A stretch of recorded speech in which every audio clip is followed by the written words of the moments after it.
vanhu vacho vari kukonzera nhau iyi vanhu vakange vachida kuti vanhu vari munomu ana mai vari munomu vativere sisi. Dzimba zhinji dzakaparara nekuda kwokuti murume nemukadzi maibva maonesana moita gakawa kuti ko vanhu vanogonzi chema madzimai akawanda sei. Iye aibva ati ana Abraham akanga ane madzimai akawanda. Mutemo hautobvumi kuti mwana aroorwa ari mwana mudiki nokuti hakuna chaanenge achimhanyira kuti aroorerwa achanoroorwa kana achazonotsvagarwa kuroora.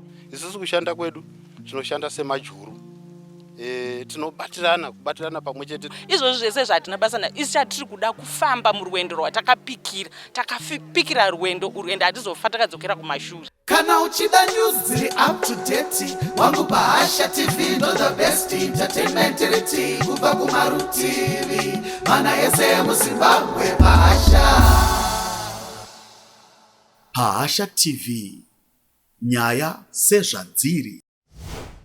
Inini ndichitanga kunamata ndakanamatiswawo nedambudziko kuti ndizive kuti regai ndiende pamasowe apa ndimbonobatsirwa. Ndakaenda ndichinobatsirwa. Ndavapo pamasowe ndakatanga kunzwa kuti uyu ndiye Mwari ari kutaura.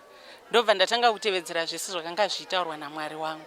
Ndobva ndasvika parizvinezvi pamuruda kuti tizive kuti takazobva sei mukati menzvimbo dzatanga tichigara kuti tiuye kuno.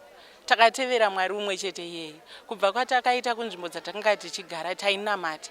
Ndobva tarwiswa tiri kunzvimbo idzodzo, nzvimbo yebudiriro. Tikabatirwa pfuti vanhu vakarohwa pakarwiswanwa pakazonzi mapostori arova mapurisa asi yakanga iri nhau yekurwisirwa chinamato ichochi. Saka kubva kwatakaita ikoko ndobva tambopinda mumamisha tashayiwa pekuti toenda tichinamatira kupi. Ndobva tadzoka tichiuya munzvimbo munomu taakunamatira munomu. Panzvimbo patainamatira takarwiswa futi tiri munomu. Ndobva tagara mudzimba. Taamudzimba taakurwiswa futi tiri mudzimba muyamwe. Ndingati chikamu chamataura chekuti tinorarama sei tichidyei tichiita sei. Isusu tiri ana mai tinochengetwa munzvimbo inoi naMwari wedu. Mwari wedu ndiye anotipa chokudya, chekupfeka, chekufuka. Hatina chatinotambudzika kana chimwe chete. Iri nhau yekuti vanhu vaifa every day inhema. Hakufiwi mazuva ese nekuti kunofiwawo semafiri anongoitwawo kana munyika umu. Munhu angorarama upenyu hwese vanofa hongu vanhu asi kwete kufa zvezuva nezuva. Vanofa apo neapo. Nhau yakaitika kubudiriro inhau yekuti vanhu vakanga vachiti futi vana sei vasingaendi kuzvikoro. Handiti vana mwana achiberekwa anoberekwa akabata chipo chake. Handitika. Saka pakuberekwa kwaanoita unoberekwa aine chipo ende mwana kana toti zvakafanana nokuti mwana akaberekwa nhasi anotoziva kuti mukaka unoyamwiwa. Handiti. Uye mwana anoberekwa aine njere dzake 5. Handiti. Hakuna njere dzinowedzerwa kana munhu aberekwa. Handiti. Saka pamwaka iwoyo kuti mwana unenge aberekwa une chipo chake munhu anotoita mabasa ake aakanyorwa anotoudzwa naMwari wake kuti ita zvakati ita zvakati. Zvese zvinenge unotoudzwa naMwari wake kuti ita zvakati. Kwete munhu Mwari anenge ari mamuri. Chero imi mamuri Mwari arimo. Mweya wamuri kufema ndewaMwari. Kana chimwe chete kana nezuva rimwe chete kuti tingati tashayiwa shuga, tashayiwa sauti, tashayiwa chii, zvese tinozviwana nenguva. Chikafu tinodya nenguva. Zvese zvatinoda tinozviwana nenguva. Inini ndinotaurira baba vangu. Baba vangu inini ndiwo Mwari wangu. Baba vangu vandinogara navo. Nekuti zvinonzi baba vanokuchengeta kana kuti baba vandogara navo. Murume wangu inini. Handiti. Ari ndiye ari pasi paMwari. Handiti. Kureva kuti kwandiri inini ndinomuremekedza saMwari wangu. Saka pandinomuremekedza saMwari wangu naiyewo anoisa rudo.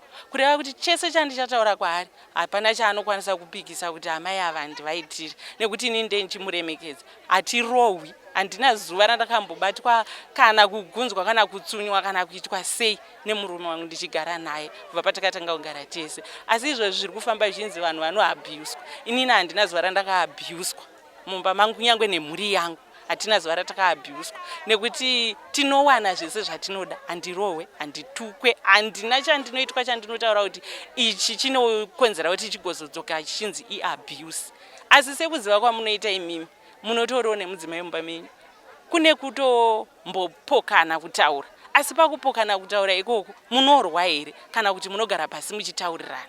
Munototaurirana, motopedzera matofuti panzvimbo imwe chete. Kureva kuti hapana nhau yekurwisana. Nhau iripo ndeyekuti vanhu vanenge vachirairidzana gwara rekunamata. Izvozvi tiri pakunamata tichienda kudenga. Hatina kurwisana kana kuita sei chikafu tinochiwana nenguva. Izvozvi taane 3 days tisiri kudya chingwa. Tinodya chingwa chinopisa panapa nekuda kwokuti vamwe vanhu vanoita basa irori vakavharirwa. Kureva kuti mamwe maprojects atomira. Kureva kuti zvinhu izvozvo kumira kwazvaita kwatitadzisa kuti tiwane zvimwe zvinhu zvatangachifanira kuti tiwane. Saka pari zvino izvi hatina dambudziko riri muno ratinonongedzera kuti iri dambudziko ratinaro muno. Asi dambudziko ratovapo ndiro riri rekurwiswa kwatiri kuitwa iyi. Vanhu ivo vanotsanangura vakadaro vanenge vachitituka isusu nemanzwi iwavo vechitaura kuti Kenani vanhu vanenge vachitotisvereredza maringe nemunamatiri wedu watiri kuita. Isusu zviri mararamiro edu ndo zvamuri kuona basa rekuvaka ratiri kudzise vana vedavo. Mukatoona zvine musiyano wakakurisisa nezviri kuitwa vana vari kunyika uko vasiyana nevedu isusu vanamata. Ndiri kudzise mwana ndiri kumupe hwaro hwekurarama. Apa ndinenge ndichibatsiridza kuti zvinoda isusu tisu tiri kushanda vana basa kushanda kwatiri kuita tichidzisa vana vedu kuti vakure vaine ramangwana rakanaka. Saka vanhu avo vanhu vanenge vachisvereredza nokutuka nokuderedzere chinamato chedu chatiri kunamata. Vari kurwadziwa nemanamatiro atiri kuita. Asi zviri paground zvamaona izvi kuti vana vari kutoshanda isu vari kuti wadzise mabasa akanaka isu vabereki tichishanda mukacherechedza tinoita zvekuvaka tinoita zvekuveza tinoita zvemagetsi tinoita welding tinoita carpentry mabasa ese apa vana vari kugadzira sipo hwaro hweupenyu hwatiri kuvapa zvinobatika tiri kuvadzidzisa isusu zvinobatika zvekuti vazorarama. Munongoziva vanhu vane mifungo yavo yavanogona kuisa kana kutsvaga kusvibisa vanhu. Nofunga sekuuya kwamaita imi muri paground vanhu vaitaura kuti isusu tiri kudya sadza nesauti asi imi mataendeswa kumadhamuku maona hove maona zvirimwa mukata seminda yedu ine chibaga hatina kana nzara. Saka mashoko iwawo ndeevanhu ekugadzira ekungotsvaga kutisvibisa maringe nechinamato chedu kana ekutirwisa kunamata kwatiri kuita Mwari. Nhau yandachida kutaura inhau yekuti isusu kunamata kwedu ndokurarama kwedu kwatiri kutoita. Kuti kuvaka kwatiri kuita uku kutonamata. Izvezvi imba iyoyi tisu takaiita tisu takaisa plan yayo tikaivaka izvezvi hasati taipedza asi tiri kuenda kunoifinisha. Saka vanhu vaya vanotaura kuti munhu unofanira kunge uine chikoro kana kuti unofanira kunge wakagara kana kuenda kucollege kuti uzokwanisa kudzidza basa remaoko, vanhu vanenge vasati vazvirarama kana kuti vasina ruzivo pamusoro pazvo. Nokuti isusu tiri kutozvirarama tiri kuziziva. Inini kuita kwangu basa rekuvaka iri hakusi kuti ndakazviendera kucollege asi ndakatonzi inini naMwari wandinonamata ari mandiri iwewo basa rako iri ndo rekuvaka. Saka ndokuvaka kwatiri kutoita ikoko. Izvezvi mukatarisa izvezvi tine maprojects ariko kunze uko amwe atori stand still hatisati takwanisa kuendako nenyaya yesituation iri mumusha medu. Tine kumwe kudzokera kumashure kwevamwe vedu vakatorwa vatinoshandidzana futi navo vanoti pawo zvimwewo uchenjeri nezvimwewo zviripo vasiri pakati pedu vekuti tatitoti dai vanhu ivavo varipo basa redu richifamba. Saka izvezvi tinetori nemazuva ati kutoti basa redu rawira pasi. Isusu kushanda kwedu tinoshanda semajuru. Tinobatirana pamwe chete tikasvika panzvimbo hapana anodzokera kumashure tese tinongoshanda tichienda kumberi. Saka tatiti dai iwavo vanhu vamwe vasipo pakati pedu nokuti vamwe havasi kuuya kumabasa vamwe vari kutorovha vamwe vane stress vamwe vari kuchikidzirwa nokuti zuva nezuva vamwe vari kutodzoswa parodhi achitoenda kubasa kuti imimi dzokai muri kuda kutiza. Isu hatina munhu watiri kutiza toda kuti tishande asi tiri kudawo freedom pakati peduwo kuti tikwanise kuita zvatiri kuita. Inini ndiri umwe anogadzira mota asi ndiri kudivi remagetsi ratinoti auto electrician. Saka ivo vana ivava vamanzwa kuti vanogadzira mota zvakadai nekumwe kudivi tinoti kana starter yapa ikafa tinovati vakumure votipa ndovadzidzisa kuti vhurai itai so apa tiri kutraya kuti tivape njere kuti kana ari magetsi vakwanisezve, mechanical vakwanisezve, nauye kuti pane forced labor. Aiwa, isusu tinotaurwa naMwari, tototaura naMwari, otonditaura kuti inini ndofa kugadzira mota.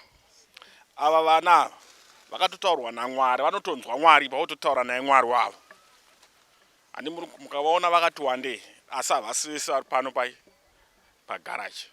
Umwe neumwe anotaurwa naMwari wake ari paari kutoti iwewe basa rako rawakazvarwa naro nderogadzira mota. Ndosa muri kuona vari pano. Zvakafanana ndizvinonzi ana mai vanoshungurudzwa. Ana mai vari kuno isu pachedu hatitorovi kana vana vedu ava chaivo hatirovi. Kunongo hakudiwi kurovanwa, hakudiwi bishi, kunodiwa runyararo. Vanhu vachinamata Mwari vari mutsitsi, rudo nerunyararo, vachitora Mwari wavo kuisa kukoshesa Mwari wavo pamberi, kuti zvose zvavanoita vatungamirwa naMwari, hapadiwi kurwisana. Ana mai havarohwi, hatiende kumabasa, tinongoswera takarara tichitoshanda kushandirwa nana baba. Zvavana izvozvi zvichitiko chakaitika ichi. Tatone nguva kubva musi wazvakatanga nhau idzi. Tiri kungoswera nenzara. Hatina nguva yekudya.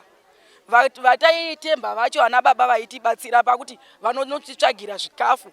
Zvafana ndi masunflower, marori aipinda muno achititsvagira chikafu, achitiunzira masunflower kana kuti flower dzekuti tibikirwe chingwa. Havako ndivo vari uko. Asi nekuti hako unenge uri mutemo, asi vanhu vacho vari kukonzera nhau iyi. Vanhu vakange vachida kuti vanhu vari munomu, ana mai vari munomu, vativere sisi.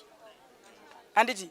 Saka isu takaramba kuti isu hatinamati Satani kuti tinamate chisisi. Tinomira nakasikwa akaiswapo naMwari kuti atonge nyika ino weZANU-PF.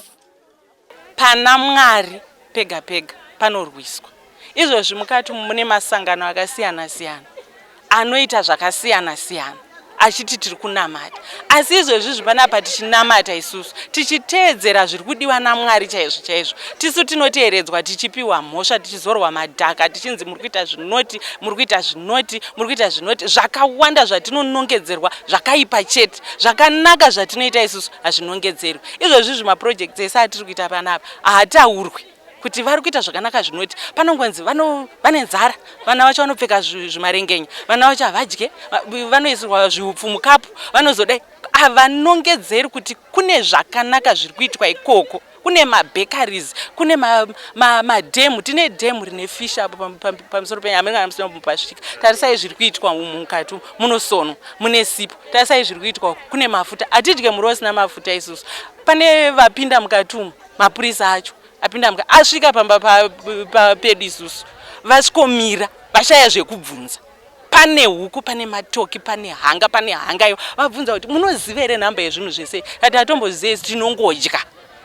Ndezvekudya hazisi zvekutengesa. Vega vamira so vashayiwa chekubvunza zvavanga vafambira chaizvo, vatadza kuzvibata nekuti vanga vakunakidzwa nezvanga zvichiita pamba ipapo. Saka anotora mazwi aya oachinjinura, oataura zvisiri izvo zvataurwa naMwari anenge achitiburitsira mashoko iwayo kuti izwi riri kuti zvinoti nezvinoti. Munhu anorichinja oritaura nepa izvozvi pese patinofamba. Mese matiri kufamba, mese mumapurisa matanga tichingofamba so uchizvifambira wakangozvipfekera hembe yako, hauna gemenza, hauna chii, wangozvipfekera sezvandakaita izvozvi.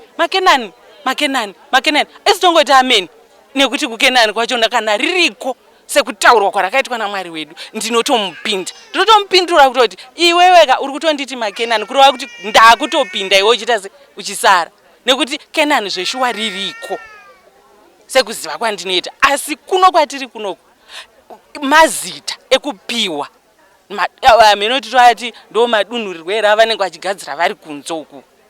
Saka iwayo mazwi ese hatina basa nawo. Izvozvi zvese zvatina basa nawo isi chatiri kuda kufamba murwendo rwatakapikira. Takapikira rwendo urwendo hatizofa takadzokera kumashure.